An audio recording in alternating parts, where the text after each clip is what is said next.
présentés dans l'exposition datent tous de la fin du 19e siècle, qui est l'époque des premières explorations françaises en Sibérie extrême orientale, le long du fleuve Amour et sur l'île de Sakhaline et d'Hokkaido.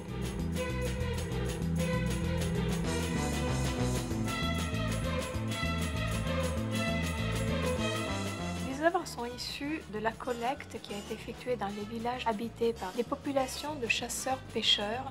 Ce qui était pour eux signifiant, c'était que la matière soit une matière vivante qui devienne un contenant d'une essence naturelle, qu'ils prélevaient des arbres ou de l'échange avec les animaux environnants, et il en faisait des enveloppes corporelles qu'après il décorait avec des ornementations protectrices pour chasser le malheur.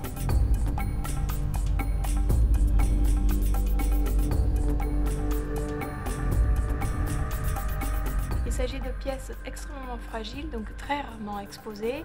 C'est la première fois que nous restaurons les œuvres millimètre par millimètre pour voir que les écailles soient naturellement exaltées, qu'il n'y ait aucune interférence entre le geste de la restauratrice et la matière qui a produit les objets.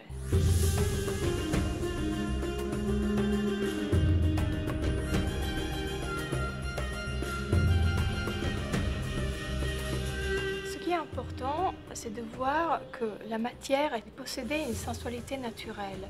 Donc il y a cette notion de matière qui vibre, qui se transforme aussi par des éclats d'ombre et de reflets. C'était ce message absolument physique, sensuel que je voulais faire passer à travers les objets de l'exposition, qui devait être montré comme des enveloppes de chaleur et surtout des êtres vivants qui interagissent avec l'humain qui les porte.